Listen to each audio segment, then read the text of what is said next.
Yeah, so like Saquon like a week ago was the highest paid running back in football. Now three guys got over him.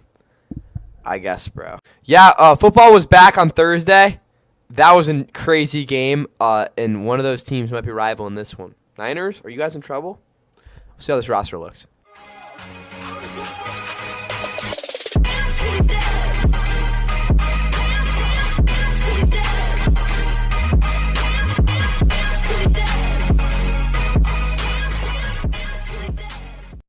And with that, what is going on, guys? Welcome back to the Fun NFL. Please like and subscribe. Hope y'all are ready for the San Francisco 49ers 2026 roster grade. I'm going to be going through each part of this team and giving y'all everything you need to know about it. Of course, we are very, very close to being done with this series. It's kind of crazy. Started all the way back in May, and it's already August. Like, what the heck, bro? But again, we do end this on whatever. You'll see when the last team is, and then again, tier week will start, which is technically 2 weeks this year because of how late the schedules. It doesn't matter. We will be talking about the Niners and everything that's happening, and all the happenings that's going on with them here. But again, if you have not watched past roster grades, you're just here for the Niners. I mean, again, if you're just here for them, you'll walk in for this one. But again, if you are going to watch more ones and want to figure out how this thing works, go watch the Jaguars one. That's the first one we did. First time stamp of that one will tell you all you need to know how this works. Again, we'll talk about a lot of things. Obviously, the big thing at the end is the identity of this football team, which isn't on the up and up. I'll tell you that right now. That power station they got going on, yeesh. But anyways, we'll talk about Brock Purdy, the quarterback room, then we'll get the skill positions and everything after that. Without further ado, though, let's get into the quarterback position for this team. All right. Brock Purdy, I'm just going to start with him right off the bat. Obviously, last year he only played half the season. Numbers-wise, was his best year of his career. I guess technically he was on track to throw like 40 touchdowns. I mean, again, that's a little bit skewed because of that one game he had against the really these like 3 games. He had like, what was it? 11 touchdowns in a 3-game span. That's absolutely ridiculous. But still, Brock Purdy last year was hunking the ball around the yard. He had a really good season, in my opinion. Again, obviously the injury kind of held him back, but yeah, Brock Purdy's obviously one of the more accurate quarterbacks in football. Very, very good footwork, very, very good timing.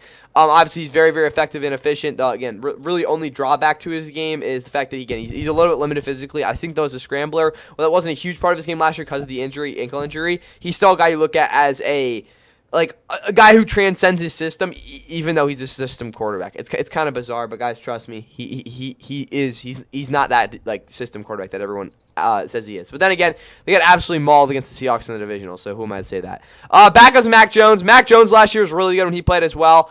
You could argue, this is really where, again, the detractors to Brock Purdy are really going to say, like, Mac Jones was really good in those starts, but again, really he kind of tailed off toward the end of those starts. Again, you look at how Mac Jones played last year, obviously, really good against a bad Saints defense. Cardinals game, I don't even really remember that, to be honest with you guys. Rams game, he played really well, and he lit them up. The Rams, that was probably the worst game of the season. Then they played against the Bucs. He kind of sucked. I mean, garbage time numbers, I guess. And then, obviously, again, like I said, after that, it really wasn't like that awesome. Again, his last start versus the Rams, there was clearly a separation in that offense. Again, I guess numbers-wise, it wasn't bad, but, like, he got boat raced. We'll just say that. Obviously, the defense didn't give him any help, but still, Mac Jones is is probably the best backup in football. I think we can say that definitively right now. And again, in this offense, he's going to work perfectly. So this is where, again, Brock Purdy's had injury issues in the past. 2024 really wasn't the case, but he has had injuries. He is, again, Mac Jones' perfect backup. You're not going to skip a beat with him there. Curtis Royster, third-string quarterback. Yeah, what else do I say? I don't even know if he'll make the roster. He'll be playing a lot in preseason, I can tell you that. Then you have Adrian Martinez, who was competing with him. I don't even know. He was like a camp guy last year. He's going to run the ball out, I'll tell you that. But him and Curtis Royster are bad on that. Maybe for a roster, probably not, though. They should really only keep these 2 dudes. For me, though, again, they'll keep one of these guys in the practice squad, considering, again, the Niners are always injured. For me, though, this quarterback position, I'm going to give them this is tough. What the hell just happened here? B plus or an A minus, B plus or an A minus, B plus. Brock Purdy's not an elite quarterback. That's my argument, and I guess if there's Mac Jones there, you could put in the A tier, but I don't think Brock Purdy himself is really there. A lot of these guys are in this B plus tier because that's where they belong. It's hard for me to push you in the A tier unless you're really that guy. Because again, there's a ceiling with Brock Purdy. Obviously, he brought them to the Super Bowl, so it's not like he's that limited. But like, it's just hard for me to throw him in the A tier. And be honest with you guys, again, it's like statistically, yeah, obviously he's like one of the best quarterbacks we've seen in a while. But like, even though he had the most turnovers he had in his career, last season, which was pretty weird. But still, it's hard. I want to give him A tier, but I can't because like, he's not that good. Okay, guys, now moving into the 49ers skill position group, and it's an absolute mess right now. As y'all know, again, this is a group that has literally everyone I'm going to talk about here has had a significant injury issue at some point in their career, whether it's like last year or 5 years ago. It's happened. So, like, I just want to preface that as we get into this. Like, that's a huge effect on this offense that I really don't think people are going to, again, consistently realize. But, of course, start running back, then we'll move into everything after that. All right, this running back room for me is honestly, like, pretty damn scary. Wait, where did Brian Ross? Oh, he's in the freaking Falcons. I forgot about that. I'm gonna keep saying this. If you're if you're playing fantasy, guys, just remember, don't just pick B Robinson. You got to make sure it's Bijan. Do not pick Brian Robinson Jr. That would I've already seen it happen. I'm not even. It's actually happened. Shout out to Wyatt Throw, but I've actually seen it happen. Oh my god. But anyways, he was their backup last year. He's a legitimate backup. He was a starter for 2 years in Washington. They don't really have a true backup right now. I'm not gonna lie. Like, I don't trust any of these guys. Isaac Grendo, really talented back. He's a bowling ball. He's as fast as lightning, but like, we know who he is. But yeah, CMC's obviously their starting running back. He was second in the league in carries last year at a career low, 3.9 yards per carry. I don't think that was completely his fault. The offensive line really wasn't too effective last year, and most of the runs he had were not. Again, I don't think Kyle Shanahan really put it all into efficiency in this running game last year, which again has been a big thing in the past. It wasn't like a pick and pop sort of run game. It was more of a functional part of the offense, especially when Mac Jones was there, which is definitely a diversion that I honestly not the biggest fan of. Obviously, though, you look at Christian McCaffrey throughout his career. Again, first was it 3 years of his career? He was an absolute workhorse, going off every year. Again, he obviously had the 1,000 yard season, 2019 generational season. Then 2020, he didn't play at all. 2021, he couldn't stay healthy either. That was a mess of a year. Panthers and Niners big bounce back here in 2022. 2023, he led the league in rushing. Then he had more injury struggles in 2024. And then again this year, past year, he had like I don't even know. He led the league in touches. I can tell you that 102 receptions is absolutely ridiculous. For 924 years, but he was like people thought he was like, oh, he's an MVP candidate, offensive player of the year candidate, which I guess is something. But another 1,000. Well, let's see, yeah, he had 2,000 yards, yeah, another 2,000 yard scrimmage season for CMC. Like I said, led the league in touches. He's 30 years old too now. I mean, guys, like I think CMC is gonna. I hopefully, because again, this is kind of like through the Niners. He's only had one season where he's got injured in his first 4 years with the team. But I mean, at like some point, you got to be thinking like. It's just hard for me to consistently trust him, especially with the injury history and his age, to be like this guy's gonna be on the field every play. But last year he was their workhorse, which is huge. Again, I just don't again he wasn't really a truly effective runner last year, even though again the peripheral numbers aren't as bad, and on tape he was still a really explosive back. I want to say that because that is fair. It wasn't like he was like trash or anything. So I want to say that. But CMC. He's older. He's not the same guy he was like 5 years ago in terms of the twitch. Still obviously an elite running back. It's just like the injury history, the fact that you don't have a good backup, it's just not a good combination. All right, Jordan James, he's here. He hasn't played. Like, what do I say? He wasn't healthy at all last year. He's supposed to be their third string back, even challenging me their backup. At Oregon, in my opinion, he was a really good player. In terms of like a kind of in a defined role. But you look at him on a down and out basis, he's not a guy that's going to give you a ton of explosive plays. His last year at Oregon, he was very, very good between the tackles, which I think is the main thing to talk about there. But again, just the fact that you don't really have Jordan James isn't a guy that's going to be, a kind of a high ceiling backup, and he's not going to be consistent all the time either. It's just like he's a limited back, and as a backup, I don't really love that for this offense. It doesn't mean he can't be a solid player, though, because he's a good pass protector. They do have Kalen Black out of Indiana. This guy is okay. He's disciplined, I'll say that. He's got good vision, but he's not a guy that's going to really, again, like I said, he's not that explosive. He's got a good first cut, I'll tell you that. But he's not a guy you want to see in shotgun thing. He's not like a capable receiver, per se. Again, I wouldn't say a limited back, but he's just kind of blech. And that's, like, again, like I said, it's not great. Isaac Rendo's here. He hasn't played, like, in 2 years. I don't even know. He was really good as a rookie, though, in 2024. Couldn't stay healthy last year.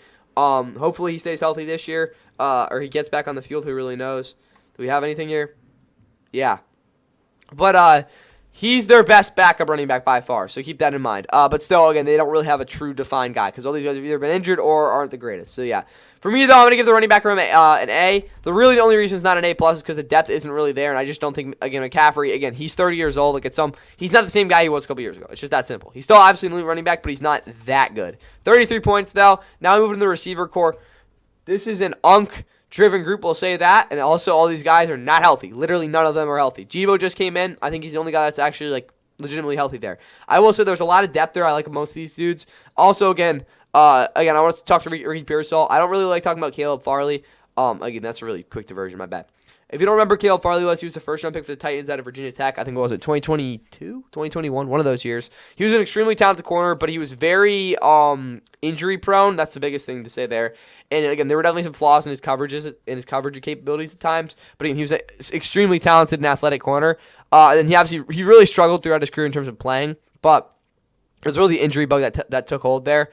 And even bigger, obviously, his house burned down, which was really tough. So again, if you just keep that in mind there, like just that tragedy with him, and then I just don't. I mean, you look at Ricky Pearsall, who obviously his career isn't over yet, but again, just the combination of things that have kind of happened with him, obviously with him getting shot, stuff like that, and then obviously these injuries, it's kind of hard for me to watch right now, and I just really hope that he can obviously recover well, which again he did last year, and he can just play football. It's just that simple. Like, I'm be honest with you guys. Last year, again, we're not gonna get into how he's played because it's obviously been kind of a whirlwind, but I hope he can just get back on the field and be like I hope he can get back to himself. That's really what I'm looking for him to do. It's tough. All right, off of diverting there, let's get into this receiving core. Mike Evans, he's washed. I'm not gonna lie, that's like the best thing I can say here.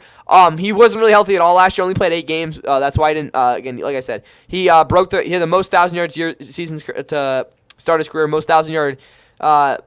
Tied for Jerry Rice for the most 1,000-yard seasons in a row. Obviously, he's not gonna break that unless he plays another 12 years. But again, obviously that last play of the season, absolutely elite way to end it with the getting over 1,000 yards in 2024. But then again, since then it's kind of been an absolute mess. Mike Evans last year, at least on tape, wasn't really that off. He still had the really good stacking, obviously really good physicality as an X. He'll be their X receiver, but he definitely has lost a step. I'll say that. Debo's they're going to be their number 2 receiver. I guess business as usual. Last year he was pretty solid, honestly. Again, I think he was very limited in his route tree, which honestly throughout his career hasn't really been much of a difference. But he really can't get open downfield. But Debo, he had a good year in my opinion in a lot of ways. 2024 was kind of a rough year overall. Him and Brock Purdy really weren't on the same page at all. He was really good in 2023 overall. Honestly, I think if they can get back to him running the ball more, getting him in motion a lot more, getting him downfield a little bit more, not in terms of like actual defined routes where he actually has to get open, but a little bit less than that because he's obviously one of the worst route runners in football as the starting receiver. But Debo, well, he's obviously the same guy he was in 2021. I still think he's a guy that can be an effective player. They have Christian Kirk, who obviously their slot receiver. Christian Kirk is very, very good in terms of being an option route receiver. He will be Brock Purdy's best friend in a lot of ways. He will be very, very good underneath. Honestly, he hasn't really been the same player since he got injured in the Jackson 2023, but he's still going to be a solid slot for them. And I think that he will. If the yak ability that again showed up really well in the playoffs last year, if that can continue to kind of regenerate, that would be huge for his play. The news is John Stribling, who is very similar to Mike Evans in terms of what he will be asked to do. He'll be their X. Very, very physical receiver. He has really good downfield speed. Acceleration, maybe not so much, but I do like his power release. Still has a lot of work to do. He isn't even healthy right now. And like I said, his route tree definitely needs some work. But I will say, again, if he can really dominate at the top of the route, be very physical there, it'll really open up a lot of opportunities for him to get on the field. Obviously, he was picked 33rd overall, which is a very frowned upon pick. And even by me, I liked him coming out of the draft, but he wasn't that high of a guy for me. So for Dazon, it'll be very telling to see what happens there. All right, the 5th guy on the roster is Demarcus Robinson. Last year, he kind of got in the field, kind of didn't. He was basically a depth receiver. Obviously, with the Rams in 2024, he played a pretty big role in their offense. He's been a number 1 receiver in the past. Really, with the Ravens in 2022 is what I'm looking at. But for me, Demarcus is going to be a good depth receiver. He's a vet. He knows what's up. He can be a flash in the pan here and there. Then you have Jordan Watkins, who I don't really know why he hasn't really gotten the opportunities yet. His route tree's never really been that special. I think his route running overall still needs a little bit of work, but he's still got it. Again, he's an explosive player, really does well over the middle of the field. I'd like to see him get a little bit of playing time. And you have Jacob Cohen here too. But anyways, this is a pretty deep receiving core. Again, losing Ricky Pearsall is a massive blow. He's honestly, again, other than Mike Evans, I guess would just defer him. He's the most talented receiver in this group, and the fact that can't play sucks. But they got a deep group. For me, I'm going to give this group a B-. I want to give them lower, but I still think Mike Evans is an effective player. It's just the injuries is like, what are we doing? Now I move to tight end. And again, George Kittle, I don't even know what to say. He's been injured literally every year. Obviously, tore his Achilles. He should be back at least some point in the first couple weeks of the season. Not the seasons, the season. He was flat out dominant in 2023 and 2024, as y'all expect. He, again, if he can please stay healthy for 2 or 3 more years, he'll probably make the Hall of Fame. He is that level of dude, just really the injury history. That's the biggest problem with him. Last year when he was healthy, he was really good. Again, not really much change in his game. I think as a blocker, he might have took a little bit of a step back, but not really much to really talk on too much. George Kittle, obviously one of the best tight ends in football. Jake Tonjes was really good when he played last year. He kind of disappeared after that Week 1 game, to be honest, but still, he had a big-time season. He's a really sound blocker, and while he isn't that good in terms of actual routes, again, I guess you get a decent crosser out of him here and there. He doesn't really have much good speed or athleticism. He's still a guy you look at, again, in the red zone to be a good presence. Then you have Luke Farrell, who can get in the field and do his thing as well. I think they have at least solid depth for these backup tight ends. And obviously you got Kyle Juszczyk, who's an absolute beast in terms of run blocker and even handling the ball to him sometimes. Figure it out there. But for me, tight end, I'll give an A. George Kittle is still that dude, but again, the injuries are just like, he's still at 32 now. It's like at some point you're going to be a little bit wary about that. But that's all I have at tight end position. Let's move to the offensive line. Okay, guys, and for this 49ers offensive line, it is a group that is basically the same as last year with a couple of changes. Trent Williams, he's 38 now. He's still the best tackle in football. I mean, he's something else. He's one of the most talented football players we've seen in the past 2 decades. Like, shout out to Trent, bro. He's that guy. Huge bounce back season in terms of staying healthy. He's that dude. Austin Pleasance, he sucks. Get off my screen. All right, Robert Jones, what do we want to talk about here? This is a dude that has been around the league. Sure. Was okay with the Dolphins. He has decent leverage, I guess, but he can't really pass block to the level I need him to. I don't know. He's average. Connor Colby's an interesting dude. He got some playing run last year, and he really didn't do much, really anything good. He got absolutely bullied in that game against the Rams. That's all I really remember. I didn't watch too much of his tape, but that's what I remember. So, yeah, not good impression there, I guess, on my part. Jake Brendel. He's a really good center. Yeah, there's not really much else to say. He's 33 now. He's unk as hell. He's been on this team a couple years now, and he's really done a good job. I mean, the only bad part about his game is the fact that he doesn't exactly do a good job at adjusting to certain tendencies that interior guys have in terms of their pass rush or their pass rush arsenal. But other than that, I mean, like, he handles it pretty well. Brett Toss, a solid backup. There's not really much to talk about there. He has good recognition against certain run fits there. Dominic Purdy, really good right guard. There's not much to talk about there. He's very physical, good at the point of attack, and obviously he adjusts really, really well to shifty guys at 3-tech. Carver Willis, I don't know who this dude is. I'm not going to lie, I've never heard of this dude out of Washington. I watched some Washington football last year. He was just kind of a jag there on that offensive line, which I guess isn't a bad thing. Colin McKivitz, he's really athletic, got really good agility. It's very, very hard to beat him around the edge. The problem is, again, like I said, those inside counters, which a lot of these right tackles that are athletic have problems with, is probably the big thing to talk about with him. He isolates really, really well on run blocking, though. Enrique Cruz Jr., I heard he's an absolute beast. I'm going to watch him during preseason, I'll tell you that right now. So, and then even Brandon Parker and Vadarian Lowe, they've both played in the past. Have they been good? No, but they're there. The depth is either a lot of potential or like not good impressions, or like I don't know who you are. So yeah. But honestly, I think Carver Willis is probably not that bad of a player. For the offensive line overall, it's tough. You have two, again, obviously one of the best tackles we've ever seen. Really solid right guard, a really solid right tackle, all things said. Jake Brandel's solid. Robert Jones, is average. So for me, I'll probably give that a B. Pushing a B+. Still, though, this offensive line is a little older. I mean, how old is Dominic Purdy? What? 28? 26. Sorry, he's young. Never mind. That's actually a good piece to have. You could give it a B+. Honestly, screw it. I'm going to give it a B+. I like this offensive line. They were actually really good last year. It's just a run block. They're a little bit passive, but, they did a really good job for Purdy and Mac Jones last year. But if we added all that up, 45, 33, 21, 22, and 18, that's going to give this offense 139 points. That'll put them in the, what are we doing? That's going to put them in the B+ tier. I'm going to give them an A-. This is still a really talented offense. Again, it's just the fact that, like, literally the whole team's a bunch of old players except Brock Purdy, which is an issue. They're going to need to get some young stud in here at some point if they really want to get things going, which is supposed to be Ricky Pearsall. But, yeah, that's all I have there. Let's get in this defense. Okay, guys, moving into this 49ers defense, we're back to a 3-4. That's my guy. I'm very partial to 3-4 defenses, guys. I'm not going to lie.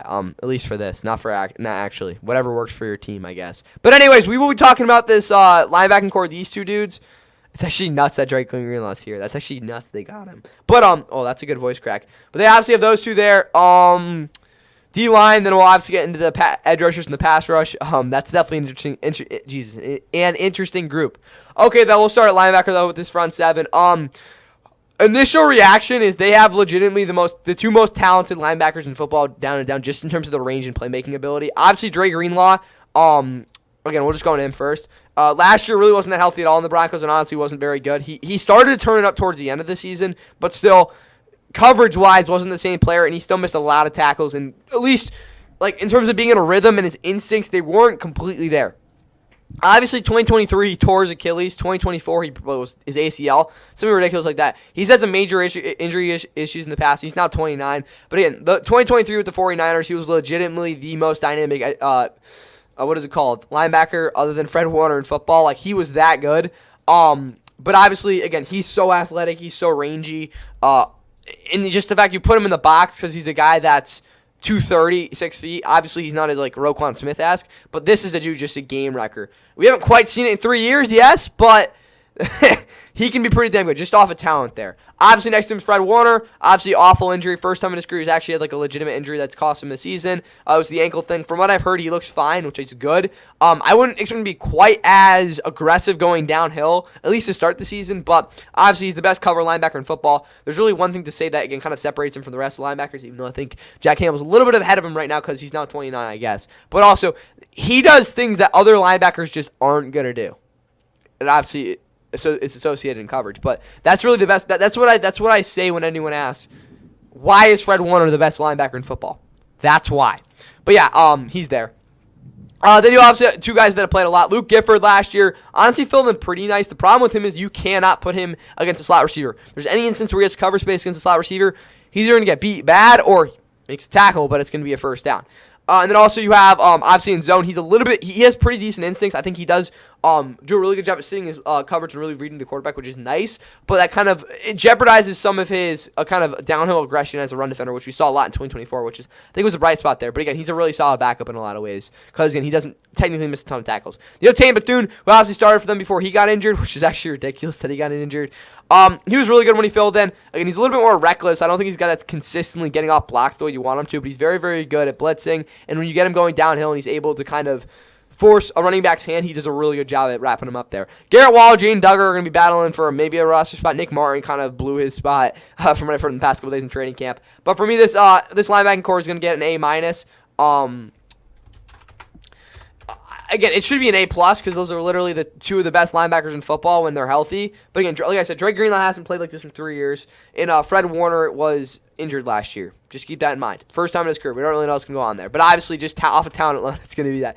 Honestly, even if Drake Greenlaw was crap last year, which he was at times, I'm still giving them that grade. Like, guys, you don't understand. Like, this could be insane. Obviously, the depth there is really good, too. All right, D-line now. This is a group that, let's be honest, again, I haven't really addressed this about the Niners pass rush. They were legitimately, statistically, and on tape for most plays, not all the time, the worst pass rush of the NFL last year. They didn't get shit in terms of pressure. It was bad. Now, it wasn't like they were completely mauled or like just absolutely tossed around all the time. It was more of, yeah, they can't win. Like they have no guy that can like threaten the outside of a shoulder of an offensive lineman or on the interior create any sort of havoc. CJ West is here. He was part of that problem. He is kind of a donut there. He was good against the run. I'll say that. He did do a good job against the run, but he has no real burst to kind of get the offensive lineman really out of their anchoring spot. And when the offensive lineman got anchored, CJ West doesn't have any sort of counter. They always got into his grill. It was kind of a mess. But still, I think as a run defender, he's good enough to at least keep on the field at times. Alfred Collins, their nose tackle, he kind of did what you expected him last year. He didn't get a ton of playing time overall, but he did a really good job at influencing certain holes. Off of that, though, like I said, his pressure rate was pretty bad. We knew coming to the league, though, he was just going to sit there and basically just be a blob of mush, but it wasn't a bad blob. There we go. Osa Digizua. This is their big offseason acquisition to hopefully fix their pass rush. He's definitely more of a run defender. Does a really good job at shedding blocks. That's kind of his premier thing. He's very, very good at wrapping up in terms of tackles. His pass rush arsenal really isn't anything special. He's got decent bursts, which I like a lot out of him. But you really looked at it over his years with the Cowboys. The pressures, not in terms of the pressure rate, but the volume of pressure really never got over like 35, which is kind of a little bit of a concern for me. And on tape, he's really not a guy that completely like is a game changer in that part of it. Still, though, he's their best interior pass rusher. So take with that what you will. Grayson Halton, I'm not gonna lie, guys. This is a guy that I do expect to have at least some impact this year. He's very, very stiff in terms of his speed to power, but he's still got, I think, could be effective 3-tech, and he's a very, very hard guy to move because he's really grounded as a run defender. Then you have the Bryson Easton, who's a UDFA. I'm gonna really be interested to see how he plays in preseason. I haven't really gotten to see a ton of his tape, so it'll be interesting to see how he plays. You have Sebastian Valdez out of Washington. I'm not gonna lie, guys, don't know who this dude is. Another guy I'll be watching out for. But still, you look at this D line. It's, I guess, better, but there's not a ton of pass rush upside there. I'm gonna give this group a C+.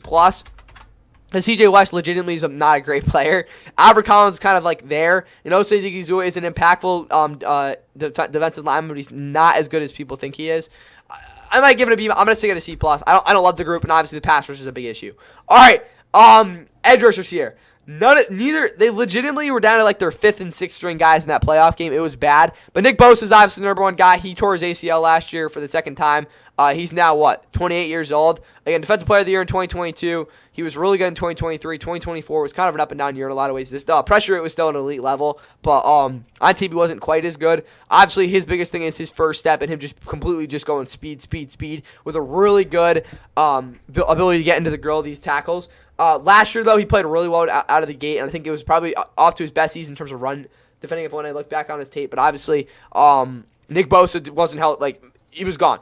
Again, we feel like this is a completely different defense, but again, he's an elite edge rusher. I can say that pretty confidently, but he's not that top 5. I think that's what we got to put about. It's very, very hard for a pass rush to be completely centered around one dude. He can carry that load, but he's not Myles Garrett. That's the best way to put it. Michael Williams, he was good when he played, I think. His problem was he was getting double teamed every snap, and he really didn't get a chance to develop that scissor move, which I think really started to get going before he got injured.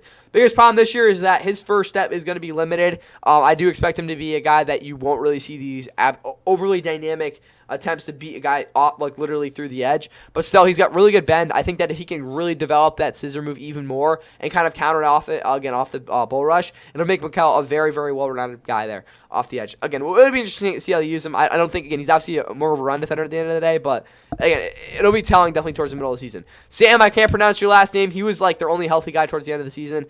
He's a good he's a good run defender overall, definitely disciplined, but he has really no pass rush outside. Again, there's really no other way to put it. He's just not threatening off the edge ever. Keanu White's here. He's more of a 3-tech. He has absolutely no bend, which was the issue last year. Absolutely dynamic in terms of the athleticism there, but he has no pass rush plan. His technique is abysmal. As a run defender, though, he's at least somewhat decent at setting the edge, which is nice, but Keanu's not a very consistent player. They have a lot of work to do there. Romo Height, they got him out of Texas Tech. This is a dude I like a lot. Obviously, he got criticized a lot because he was next to David Bailey, but he's still a really productive player, and he's very, very scrappy in terms of what he's going to do. Has a pretty extensive pass rush tool set. None of his moves are overly dominant, though. I do like his rip, though. It's not even a speed rip. He just rips the dudes.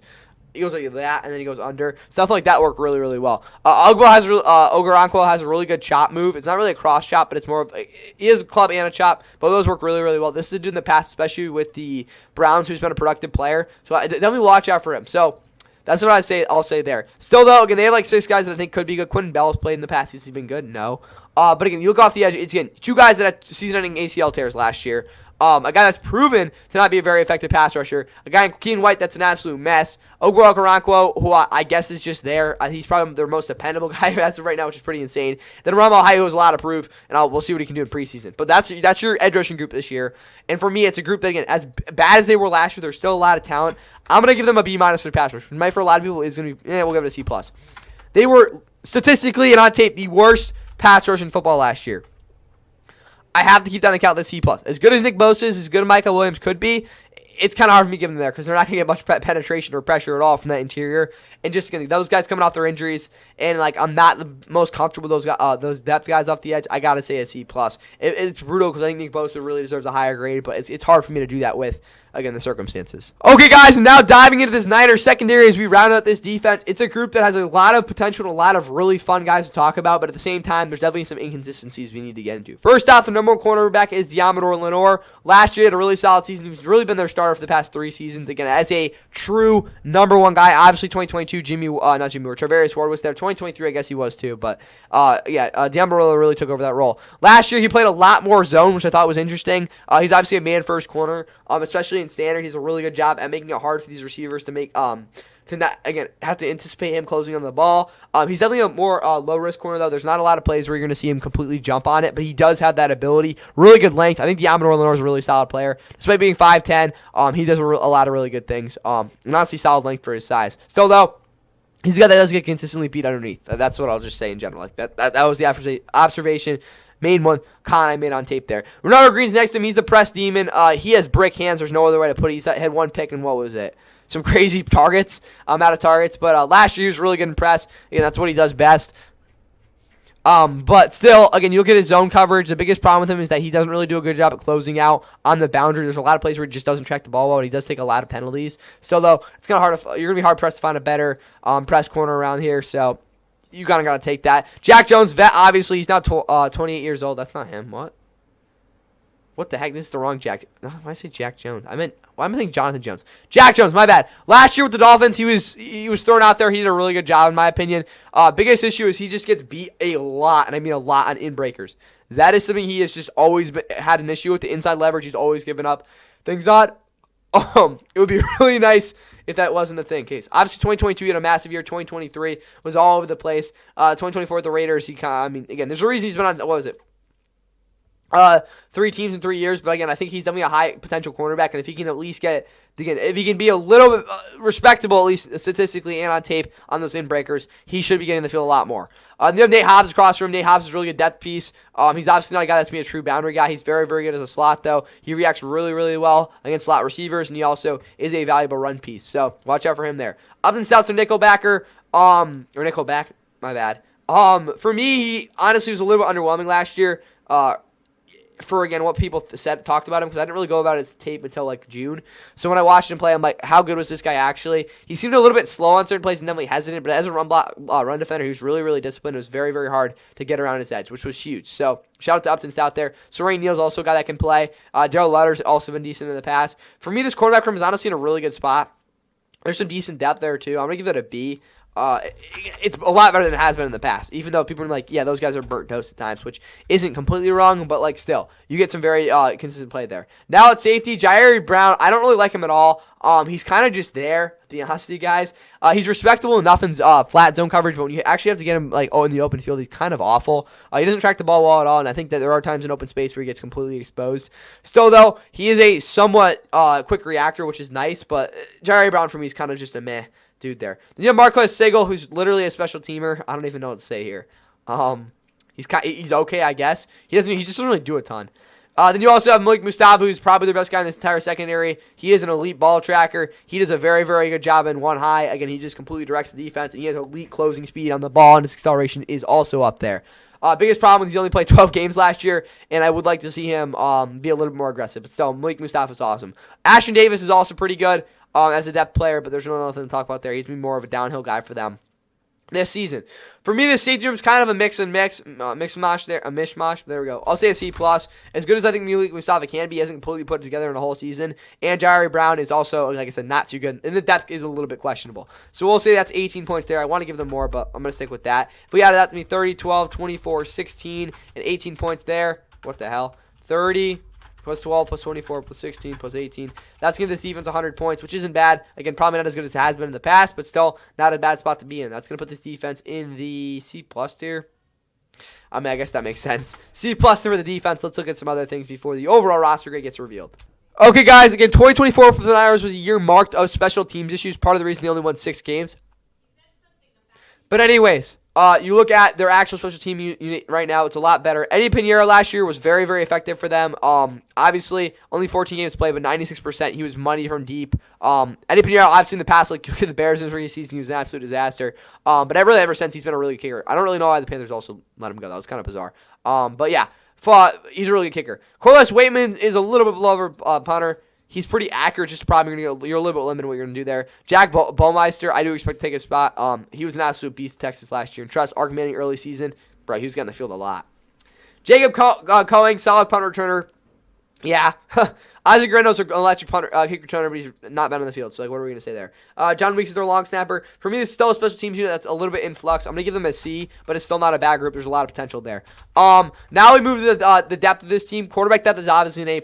I mean, you just can't get better than, like, these. Like, I mean, Mac Jones, like, he kept their season going. Like, what else am I supposed to say? Running back, I'm going to give a D. Really, the reason it's not an F is because I think Isaac Grendo could be a dynamic player, but, like, they've also in the past, 2024 was obviously not a successful season. They still got respectable play out of the running backs when they were down to their 5th string dude. So, again, that's what's going on. If you, again, watch the 49ers featured short. Again, 49ers are indestructible. You would have saw that. But anyways, receiver for me, I'm probably going to give a B+. I actually like this a lot for their depth. If we, like, accumulate that overall, that's probably around a C+ so far. Tight end depth, I give a B. So, I guess we're just down to a B- there. Line depth, I give a C.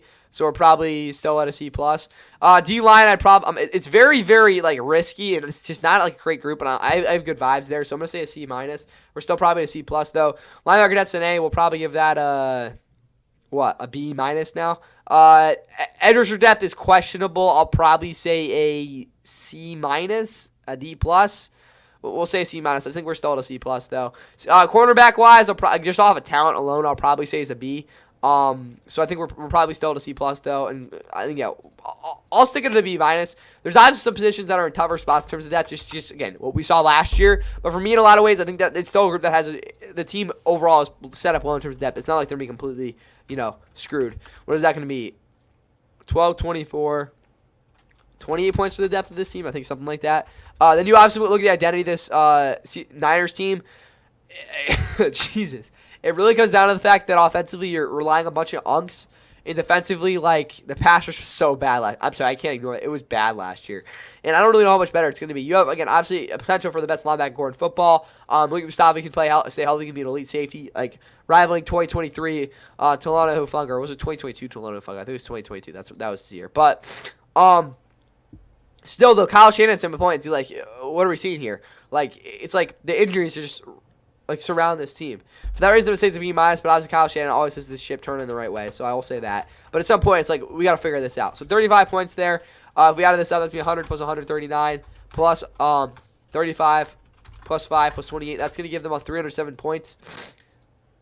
307 points for this Niners roster is going to put them in the B tier, which is where they belong. This Niners roster, honestly, has had a very shallow but precipitous drop in overall talent over the past couple years. Not to say that, again, it's because they're like a bad team. It's just because their drafting has not really been there.